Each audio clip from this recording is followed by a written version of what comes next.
Hello, everyone. Well, hello. You seem chipper. Welcome to Fistful of Feminism. Ugh, that went downhill fast. My name is Monica, and today I'd like to talk about entitlement. Well, okay, if we must. Entitlement is the fact to having a right to something, or belief that one is inherently deserving of privileges or special treatment. Whoa, wait a second now. As a feminist, I'm sure you've used the Holy Dictionary to define your movement, right? There it is. In your very first video. So, if the sacred scripture of the dictionary is sufficient to define feminism, then let's take just a moment to do the same with the word entitlement and see what happens. Nope. Nothing like the definition you're using. But let's maybe try entitled instead. Maybe that'll help you out more. Well, that doesn't seem to be the definition you're using either, now does it? So where did your definition come from, I wonder? Obviously not from the Holy Dictionary.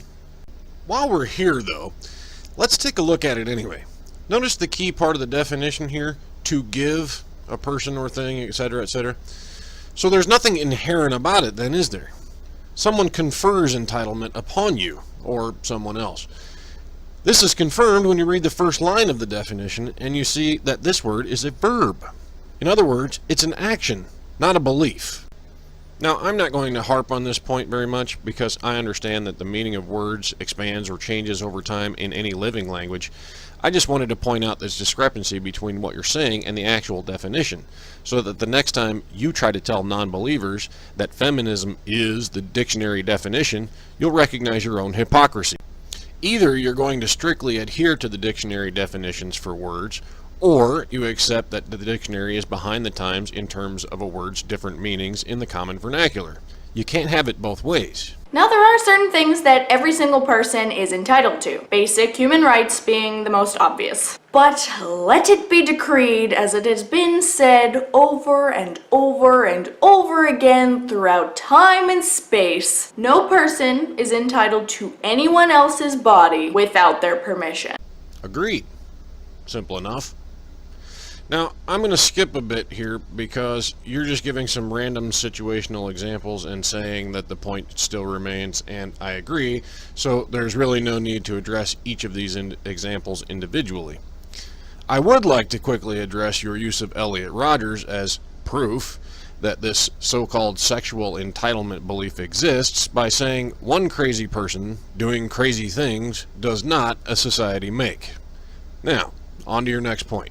So today I just wanted to deconstruct a couple of common phrases and a couple of common actions that we see almost every day and how these feed into the idea of entitlement. Number one, they cheated on me. Okay, so a lot of us have been there, a lot of us have been cheated on. It really sucks. It really hurts your feelings when someone breaks a promise or breaks a vow, whatever that might be. But we're looking at cheating through a lens of who's entitled to what. Because I'm dating someone, that automatically means that I have a right to their body. No. And to be honest, I don't know anyone else who thinks that either. That is the problem with your lens. What it does mean when I date someone is that I have a reasonable expectation of their honesty and fidelity. So if they do anything with their body that anyone deems inappropriate for someone who is in a monogamous relationship, then somehow we feel that we're entitled to either say something or think that our rights have been trampled on. Okay, I'm biting my tongue here because I've looked ahead at what you're about to say. So let's listen to that first. Now, let's be clear. It really sucks to be cheated on. It really does. But the thing that I didn't realize when I was younger and I was cheated on, that it wasn't my right to dictate what someone else did with their body. Even though it might result in me being hurt, even though it might result in us not being together anymore, which is totally my choice, it still doesn't mean that I get to have control over that person's body. Now, this is something I've had to work through for many years, having to let go of the notion that I somehow have control of someone else's body. I really don't. The only thing that I control is what I want to do with my body, my choices, and that's pretty much it. Now, that was a bit of a long clip, but I really didn't want to interrupt you until you finished your point. Why? because you've just shown me that you are capable of thinking this through. You have no right to your partner's body, but you do have a right to your own body, your own choice, and your own reactions. That's the part you sort of skipped over. Reactions. See, this is where you're kind of going off the rails, I think.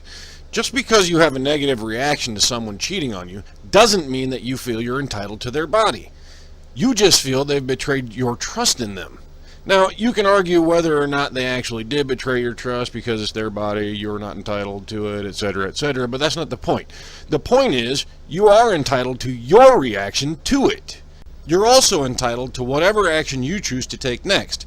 Whether you choose to forgive them or dump them is entirely about you at this point, and what decision you want to take on your own behalf. Neither choice has anything to do with feeling or being entitled to their body. It's about you and what you want or choose to be in your life. But the most bothersome part of this is when you say you had to struggle to let go of this notion for years. Well, first, where did you even get this notion? And second, why is it that you've decided everyone else still has it?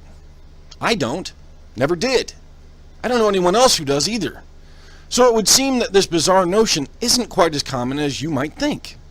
Do you think maybe, just maybe, you're projecting a little bit? Oh, I totally got friend-zoned. Ugh. Out of everything, this is probably something that most of all of you have heard before. When you say that someone has put you in the friend zone, you're actually implying is that you were entitled to sleep with them. No, it means we wanted to sleep with them. Desire and entitlement are not the same thing. And your expression of anger or frustration, that's actually showing that you don't respect that person enough to respect that they're saying no. No again. It just means we're disappointed that we're not going to get what we wanted to get. That doesn't mean we don't respect their decision. There's nothing wrong with someone not wanting to sleep with you. There's nothing wrong with someone who maybe wants to be friends. Using a word like the friend zone is actually perpetuating rape culture. Bingo! What? Oh, sorry. I got distracted. I was playing feminist bingo. See, the buzzwords are the squares and... You know what? Never mind. Back to your point. It's... well, ridiculous. Really. I mean, I'm not sure I can even think of a better way to describe what you just said. Let's think about it for a second. If men didn't respect no as an answer, then that bullshit 1 in 4 statistic you folks like to throw around so much would be 1 in 1, wouldn't it? I mean, what girl hasn't said no at least once? What guy hasn't heard no at least once? Now, did every one of those women get raped right after that? No! Of course not! So maybe we do respect that answer, huh? But let's be honest, though. Doesn't mean we like that answer, but not liking something isn't the same as disrespecting it. Street harassment. Oh yes, the big problem of random people saying things you don't like. So, a lot of you have probably seen street harassment, heard street harassment, experienced street harassment. It's just not good all the way around. And one of the biggest defenses of street harassment is that it's a compliment. Well, it could be. No, it's not a compliment. Street harassment is another form of sexual entitlement. When you harass someone on the streets, you are showing that you are entitled to say whatever you want about their body, about their looks, about the fact that you want to sleep with them. You're saying that you're entitled enough to say whatever you want, and if they say no to that, well then they're being rude or a bitch or whatever. Well, I am entitled to say whatever I want. I can say it to whomever I want to. Now, I'm not free from criticism or scorn or possibly legal problems depending on what I said, nor can I control what other people's reaction or response might be to it, but I am entitled to say it. And if they say no to that, no to what? I mean, your example was, hey baby, nice legs. That's not a question. No answer is really required, to be honest. It's a compliment. He likes your legs and thought you should know that he likes them. You don't have to respond at all if you don't want to. Or you can respond with derision or contempt if you like. Whatever. The response is entirely up to you. But he didn't ask for one. Street harassment, for me, is one of the most frustrating places that I see entitlement at work. I once walked down a street where I got catcalled like 3 different times by 3 different people.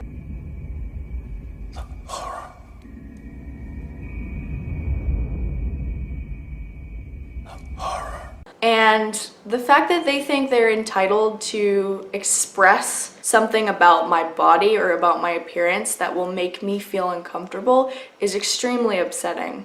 Why do you assume that they were trying to make you feel uncomfortable? Maybe they just wanted you to know that they liked a certain aspect of your person. I mean, I'll be honest, I don't know why people do this. I've never found it a particularly useful way to attract the attention of a woman I might like. So it seems a little ridiculous to me, but why do you assume that they have ill intentions? And I'm skipping your nod to intersectionality here because really it's kind of pointless. We've already been over this. Another action that holds up sexual entitlement is body shaming. Now, body shaming looks and sounds like a lot of different things. You could be shaming someone for something that they're wearing. You could be shaming someone for their weight. You could be shaming someone for anything about their appearance. You could be avidly expressing your views on the abortion that that person just had. Body shaming looks like a lot of different things. So, it's a catch-all term used to silence people from saying anything regarding anyone for any reason. Got it. And yeah, I mean, that sounds totally reasonable. Not at all authoritarian. And body shaming is ultimately linked to body policing. Now, body policing is again another form of entitlement where someone thinks that they have the inherent right to police someone's body, to tell someone what they should be doing with their body and when and how and all of that stuff. Didn't we cover this way back at the beginning already? No one is entitled to another person's body, period, under any circumstances. I'm sure we covered that. So, yeah, let's just skip to your next point, because this one is the reason I picked this video to respond to. Now, I am almost positive that everyone has heard the sentence, well, I'm entitled to my own opinion. Maybe entitled is not the word. No, that's exactly the word. You have every right to have an opinion about what's going on with you, about how you personally feel about things, but you don't have an inherent right to have an opinion about someone else. Yes, I do. So, if I go to an abortion clinic and I get an abortion, you don't have a right to have an opinion on what I do because it's not your body and you're not entitled to my body. No, crazy woman, I'm not entitled to your body, but you're not entitled to my brain. I can think and have an opinion on whatever I want. Or if someone goes out and has sex with like 50 people, whatever. If it's consensual, that's what they wanted to do, that's what they're doing with their body. You have no right to have an opinion or shame them for their choices because it's not your body. And this is not your brain. Again, I can think whatever the hell I want.